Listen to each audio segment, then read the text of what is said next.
Video பார்க்கறதுக்கு முன்னாடி மறக்காமல் நம்ம சேனலை சப்ஸ்கிரைப் பண்ணிக்கோங்கம்மா. அப்படியே பக்கத்தில் இருக்கிற பெல் பட்டனையும் ப்ரெஸ் பண்ணிக்கோங்கம்மா. வணக்கம்மா. இன்றைக்கி நம்ம வீடியோவில் முருங்கைக்கீரை கேழ்வரகு அடை எப்படி செய்யுதுன்னு பார்க்க போகிறோம். வாங்கம்மா நம்ம வீடியோவில் பார்க்கலாம். பேன் வச்சுக்கோங்கம்மா. கொஞ்சமாக ஆயில் போட்டுக்குங்க. எண்ணெய் காஞ்சிச்சுங்கம்மா. கொஞ்சமாக ஜீரகம் போட்டுக்குங்க. கடலைப்பருப்பு ஒரு 2 ஸ்பூன் அளவு கடலைப்பருப்பு கொஞ்சம் வறுத்துக்குங்கம்மா. கொஞ்சம் செவந்து வரணும். நான் பெரிய வெங்காயம் பொடியை கட் பண்ணி வச்சுருக்கேன். 3 வெங்காயம் போட்டுக்குங்க.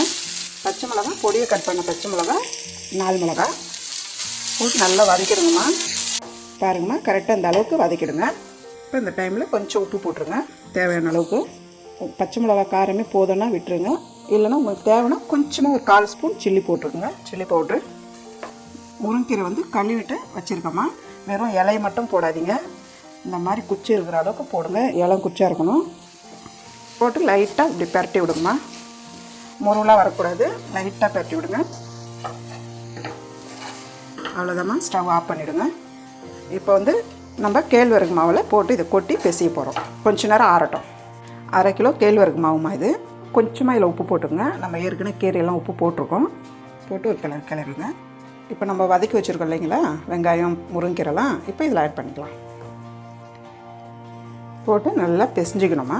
கொஞ்சம் கொஞ்சமாக தண்ணி விட்டு பிசைங்க. கெட்டியாக இருக்கணும். ஒரு சப்பாத்தி அளவுக்கு பதம் வரணும். பாருங்கம்மா, நல்லா பிசைஞ்சிட்டோம்.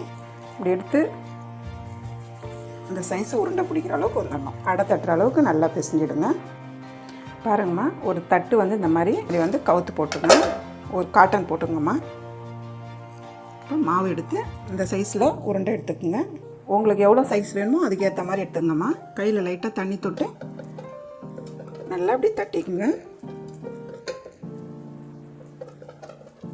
உங்களுக்கு பெரிய சைஸ் அடை வேணுனாலும் பெருசாக செய்துக்குங்க. சின்னதாக வேணுனாலும் சின்னதாக செய்துக்குங்க. உங்களுடைய இஷ்டம். ஸ்டவ் ஆன் பண்ணிக்கோங்கம்மா. கல் சூடாகட்டும். கல் சூடாகிடுச்சு. ஆயில் போட்டுக்குங்க. லைட்டாக சுற்றி ஆயில் போட்டுங்கம்மா. இப்போ இந்த மாதிரி எடுத்துக்குங்க. பாருங்கள், கையில் அழகாக வந்துச்சு பாருங்கள். கொஞ்ச நேரம் வேக விட்டு தான் திருப்பணும். இப்போ இதை திருப்பிடுங்க. கலர் வந்து இந்த பதத்தில் வரணும். அடுப்பத்தியை வந்து குறைச்சி மீடியமான சைஸில் வைங்கம்மா. இல்லைன்னா சட்டக்குன்னு கருகிற மாதிரி இருக்கும். உள்ளெல்லாம் வந்து பச்சை வாசனை அப்படியே வரும். பாருங்கம்மா, ஒரு பக்கம் நல்லா வந்துடுச்சு. இப்போ வந்து அப்படியே திருப்பி போடுங்க. அவ்வளோதாம்மா. கலர் வந்து உங்களுக்கு இந்த மாதிரி வரும்போது நல்லா செவந்து இந்த மாதிரி இருக்கும்போது நம்ம எடுத்துடணும். இப்போ நம்ம எடுத்துடலாம். அவ்வளோதாம்மா, ஒரு சூப்பரான முருங்கீரை கேழ்வரகு அடை ரெடி ஆயிடுச்சு.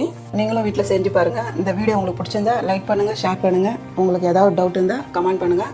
அம்மாவோட வீடியோஸை சுட சுட தெரிஞ்சுக்க மறக்காமல் நம்ம சேனலை சப்ஸ்கிரைப் பண்ணிக்கோமா.